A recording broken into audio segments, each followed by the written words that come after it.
Friends, Gaurav పేరు గల ఈ రాజు ఒక మారుమూల గ్రామంలో ఉండేవాడు. అయితే ఈ రాజుకి అందమైన భార్యతో పాటు చిన్న పిల్లాడు కూడా ఉంటాడు. అండ్ ఎంతగానో ప్రేమగా ఆదరించే ప్రజలు కూడా ఉండేవారు. అయితే ఈ రాజు జీవితంలో ప్రతి ఒక్కటి ఉండేది, కానీ మనశ్శాంతి మాత్రం ఉండేది కాదు. దానికోసం గంగలో స్నానం చేస్తాడు, గుడికి బంగారం ఇస్తాడు, పేదలకు అన్నదానం కూడా చేస్తాడు. ఇన్ని చేసినా కానీ ఇతనికి మనశ్శాంతి అనేది ఉండేది కాదు. అయితే ఒక రోజు ఒక స్వామి రాజుతో, నీకు మనశ్శాంతి ఈ మహల్ దాటి బయటికి వెళ్తే దొరుకుతుంది అంటాడు. అందుకే రాజు ఆ మనశ్శాంతి కోసం సుఖాలను వదిలేసి అడవి లోపలికి వెళ్లిపోతాడు. వెళ్లే ముందు స్వామికి ఆశీర్వాదం తీసుకొని వెళ్తాడు.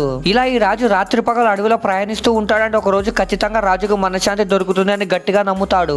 ఇంకా అడవిలో వెళ్తున్న ఈ రాజుకి ఒక చోట ఒక సౌండ్ వినిపిస్తుంది. ఆ సౌండ్ వస్తున్న వైపు వెళ్తూ ఉంటాడు. అండ్ అప్పుడే ఈ రాజుకి ఎదురుగా ఒక రాయి కనిపిస్తుంది. ఆ రాయిని చూసిన రాజుకి మనసులో ఉన్న భారం మొత్తం దిగినట్టుగా అనిపిస్తుంది. అండ్ ఇది వరకు అలా ఉండేది కాదు. అండ్ ఆ రాయిని రాజు తీసుకుందాం అనుకుంటాడు, కానీ అక్కడికి ఆ ఊరి వాళ్ళంతా వచ్చేస్తారు. అండ్ రాజుతో ఇలా అంటారు, ఈ రాయి మా ఊరి దేవత అంటారు, దీనిని మీరు తీసుకొని వెళ్ళకూడదు అంటారు. ఇంకప్పుడే ఒక వ్యక్తి ఒంట్లోకి దేవత వస్తున్నట్టు గట్టిగా అరుస్తూ ఉంటుంది. అండ్ ఇలా అంటుంది, నేను నీతో పాటు వస్తాను, కానీ ఈ ప్రదేశం మొత్తాన్ని ఈ ఊరు వాళ్ళకి ఇచ్చేయాలి అంటుంది. ఇంకా రాజు దానికి ఒప్పుకొని తిరిగి మహల్ కి వస్తాడు. ఇంకా అప్పుడే ఏం జరిగిందో చూసే ముందు, మీకు డబ్బుల కంటే మీ అమ్మ ప్రేమ గొప్పదని భావిస్తే వీడియోని లైక్ చేసి ఛానల్ ని సబ్స్క్రైబ్ చేసుకొని కామెంట్ లో లవ్ యూ మా అని టైప్ చేయండి. చివరికి మహల్ కి తిరిగి వచ్చిన ఈ రాజుకి అలాగే వాళ్ళ ప్రజలకి ఏం జరిగిందో తెలియాలంటే పార్ట్ 2 అని కామెంట్ చేయండి.